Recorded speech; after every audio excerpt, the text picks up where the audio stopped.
Ayahuasca is a plant medicine that has been used by the indigenous people of South America for millennia to heal physical ailments and, they claim, to cleanse and purify the spirit. It was discovered by the West in 1851 when the legendary British botanist Richard Spruce explored the Rio Negro basin and was introduced to the vine by the Tokanoan Indians. Spruce gave the vine its scientific name, Banisteriopsis caapi. In different areas of South America, it is also known as yahe or huasca. For a while in the mid-20th century, chemists who isolated the active properties of the vine called their compound telepathine.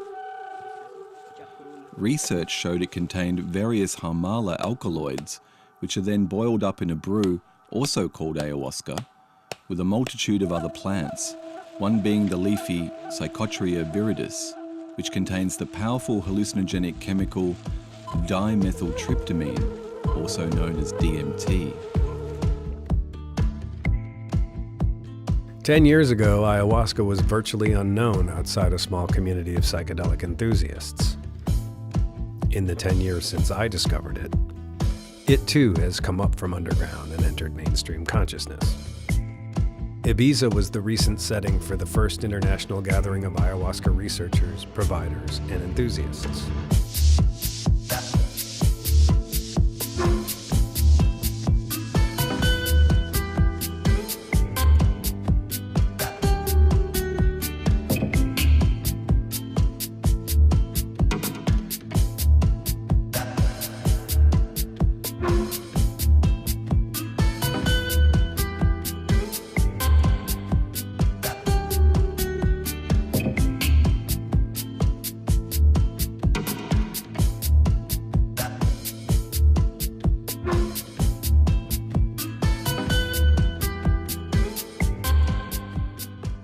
My name is Armando Pazi. I'm a Mexican psychologist.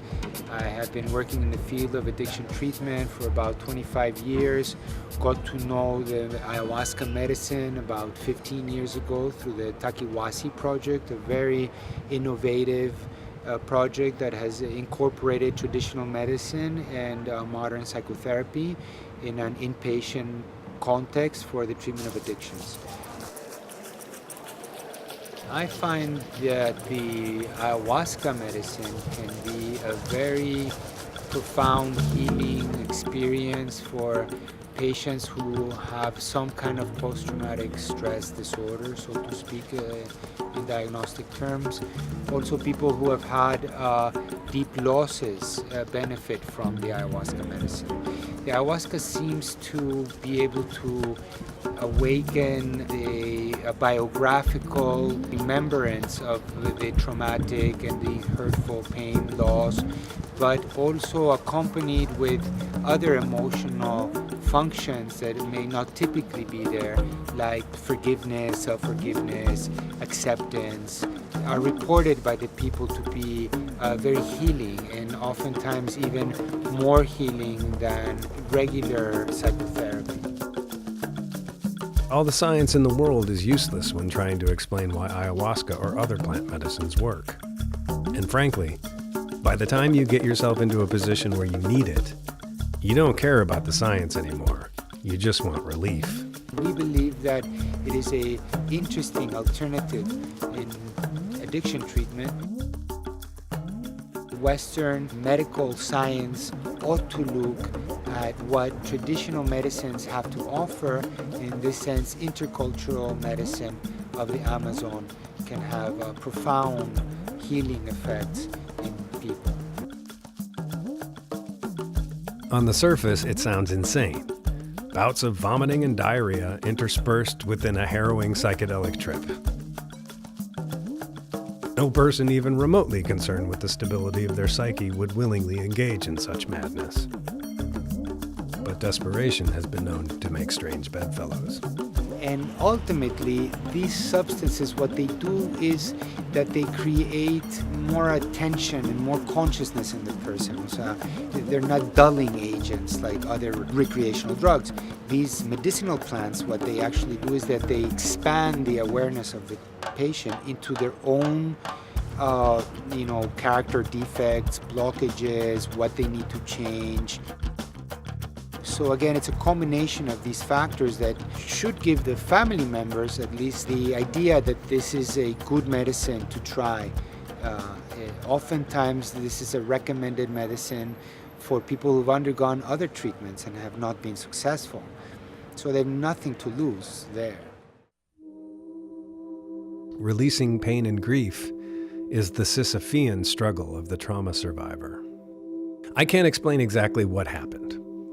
What I can describe was letting go of 35 years of pain and grief that I had buried deep inside me, crying harder than I had ever cried before, and feeling like if I wasn't being held in that ayahuasca state, the pain alone might have killed me. Ultimately, there's always going to be an element of pain involved, of escapism.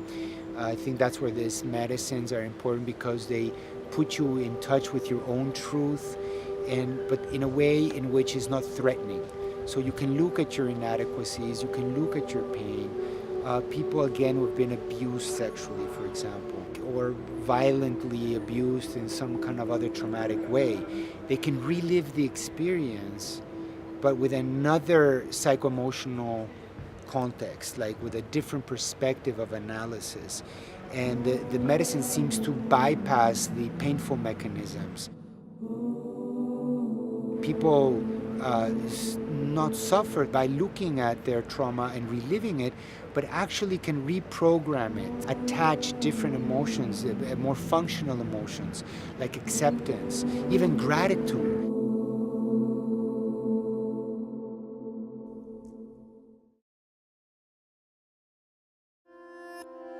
I'm Kelsey Gustafson, and I'm from Berkeley, California, where I still live. And I teach yoga and yoga retreats and workshops. And exhale back.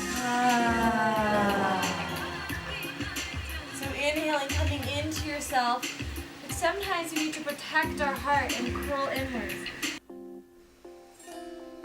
I was raped for the first time when I was 15 years old and went into a 10-year cycle of sexual abuse, sexual misconduct, drug abuse, alcohol, a rowdy 10 years. And I came out the other side.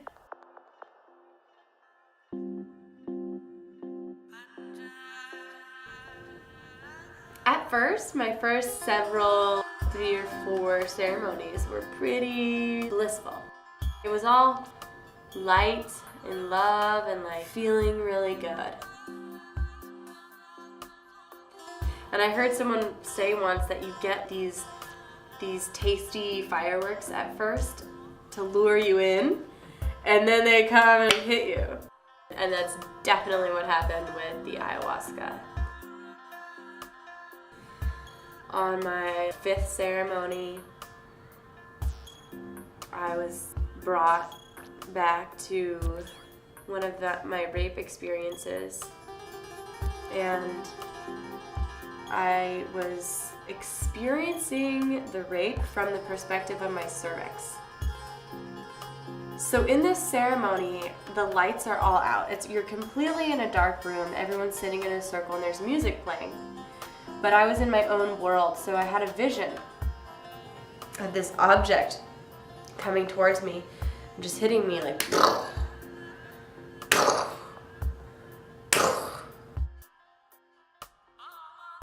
And I realized that that was the head of a penis and that I was my cervix, and I was just witnessing it because when it happened, I was in a blackout and I don't have any actual memory of it.